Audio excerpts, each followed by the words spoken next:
नेताजी सुभाष चंद्र बोस एक भारतीय राष्ट्रवादी थे जिनकी देशभक्ति कई भारतीयों के दिलों में छाप छोड़ गई है। उन्हें आज़ाद हिंद फौज के संस्थापक के रूप में जाना जाता है। उनका प्रसिद्ध नारा था, तुम मुझे खून दो, मैं तुम्हें आज़ादी दूंगा। नेताजी सुभाष चंद्र बोस की 18 अगस्त 1944 को एक विमान दुर्घटना के जलने के बाद मृत्यु हो गई थी। तो आज हम जानेंगे inspiration journey of Netaji Subhash Chandra के बारे में। तो वीडियो से शुरू से आखिर तक जुड़े रहिए, बीच में स्किप मत करिएगा। और अगर अभी तक आपने मेरे चैनल को सब्सक्राइब नहीं किया है तो सब्सक्राइब कर लीजिए, साथ में ऑल नोटिफिकेशन बटन को ऑन कर दीजिए ताकि जब भी मैं कोई नई वीडियो अपलोड करूँ तो आपको उसके नोटिफिकेशन मिल जाएं।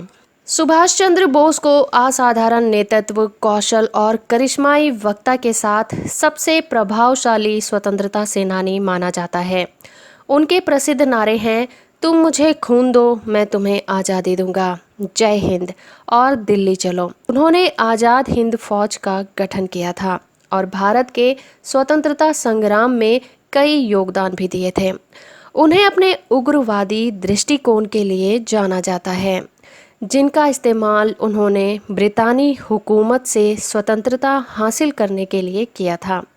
वे अपने समाजवादी नीतियों के लिए भी जाने जाते हैं। चलिए जानते हैं उनके पारिवारिक इतिहास के बारे में। नेताजी सुभाष चंद्र बोस का जन्म 23 जनवरी 1897 को कड़क उड़ीसा में प्रभाती दत्त बोस और जानकीनाथ बोस के घर में हुआ था। उनके पिता कटक में वकील थे और उन्हें राय बहादुर की उपाधि प्राप्त हुई थी।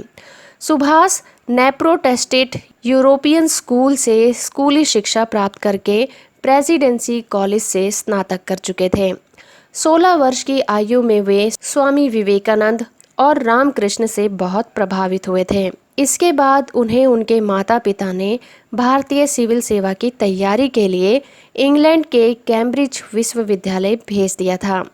1920 में उन्होंने सिविल सेवा की परीक्षा पास की, लेकिन अप्रैल 1921 में भारत में राष्ट्रवादी उथल पुथल की सुनवाई के बाद उन्होंने अपनी उम्मीदवारी से इस्तीफा दे दिया और भारत वापस आ गए। वो असहयोग आंदोलन में शामिल हो गए, जिनकी शुरुआत महात्मा गांधी ने की थी। एक शक्तिशाली अहिंसक संगठन के रूप में उभरा। आंदोलन के दौरान महात्मा गांधी ने बोस को चित्तरंजन दास के साथ काम करने की सलाह दी, जो आगे चलकर उनके राजनीतिक गुरु भी बने। उसके बाद वो बंगाल कांग्रेस के स्वयंसेवकों के युवा शिक्षक और कमांडेंट बन गए। उन्होंने स्वराज अखबार की शुरुआत की।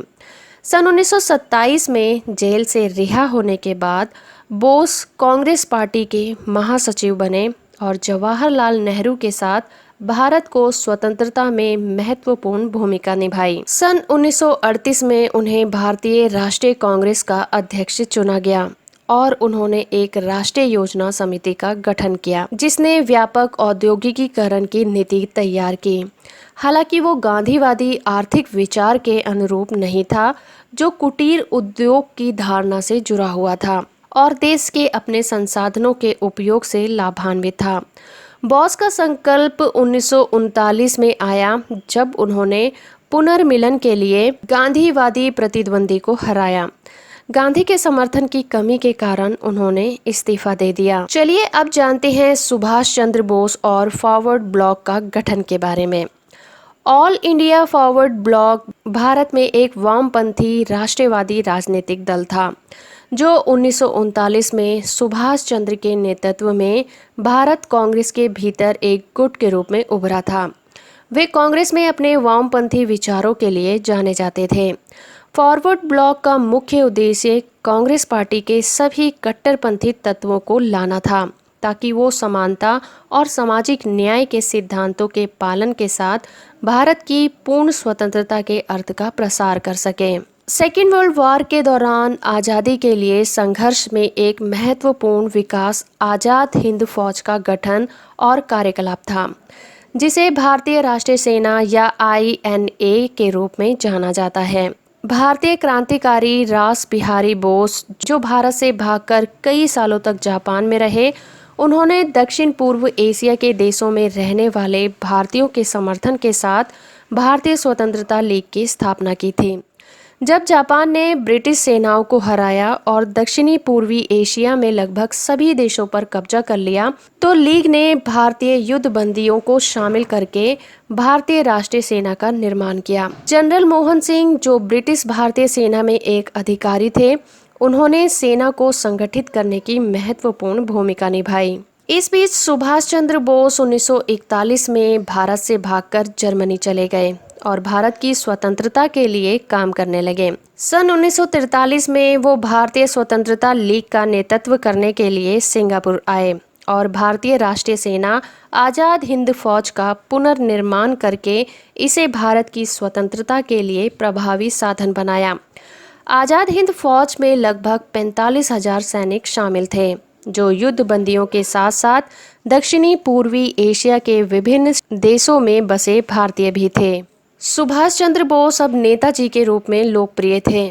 21 अक्टूबर 1943 को उन्होंने सिंगापुर से स्वतंत्र भारत की अंतरिम सरकार के गठन की घोषणा की।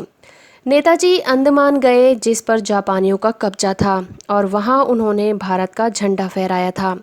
सन 1944 की शुरुआत में आज़ाद हिंद फौज की 3 इकाइयों ने उत्तर पूर्वी हिस्सों पर अंग्रेजों को भारत से बाहर करने के लिए हमले में भाग लिया था। शाह नवाज खान, आज़ाद हिंद फौज के सबसे प्रमुख अधिकारियों में से एक के अनुसार, जिन सैनिकों ने भारत में प्रवेश किया था वो जमीन पर लेट गए और पूरी भावना के साथ अपनी मातृभूमि की पवित्र मिट्टी को चूमा। हालांकि आज़ाद हिंद फौज द्वारा भारत को आज़ाद कराने का प्रयास विफल हो गया था। भारतीय राष्ट्रवादी आंदोलन जापानी सरकार को भारत के मित्र के रूप में नहीं देखता था। इसकी सहानुभूति उन देशों के लोगों के साथ थी जो जापान की आक्रामकता के शिकार हुए थे। हालांकि नेताजी का मानना था कि जापान द्वारा समर्थित आज़ाद हिंद फौज और भारत के अंदर विद्रोह की मदद से भारत पर ब्रिटिश शासन समाप्त किया जा सकता है।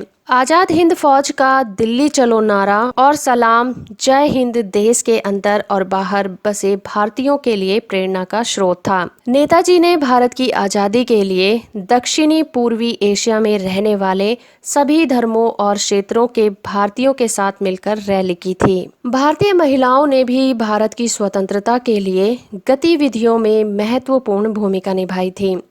आज़ाद हिंद फौज में एक महिला रेजिमेंट का गठन किया गया था, जिसकी कमान कैप्टन लक्ष्मी स्वामीनाथन के हाथों में थे। इसे रानी झांसी रेजिमेंट कहा जाता था। आज़ाद हिंद फौज भारत के लोगों के लिए एकता और वीरता का प्रतीक बन गया। नेताजी, जो स्वतंत्रता के लिए भारत के संघर्ष के सबसे महान नेताओं में से एक थे, वे जापान के आत्मसमर्पण करने के कुछ दिनों बाद एक हवाई दुर्घटना में मारे गए। सेकेंड वर्ल्ड वॉर 1945 में फाजीवादी जर्मनी और इटली की हार के साथ समाप्त हुआ।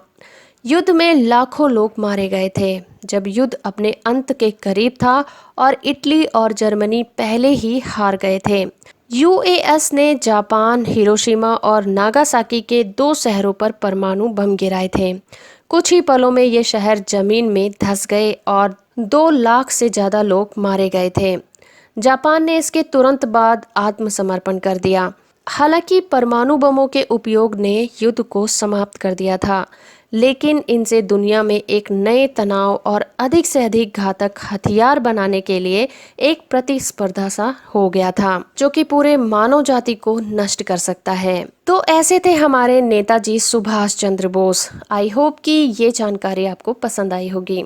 वीडियो अच्छा है तो आप इसे लाइक कर दीजिए, शेयर करिए। चैनल को अभी तक सब्सक्राइब नहीं किया है तो वो भी कर दीजिए, ताकि जब भी मैं कोई नई वीडियो अपलोड करूँ तो आपको उसके नोटिफिकेशन मिलते रहें। वीडियो से आखिर तक जुड़े रहने के लिए आपका बहुत बहुत धन्यवाद।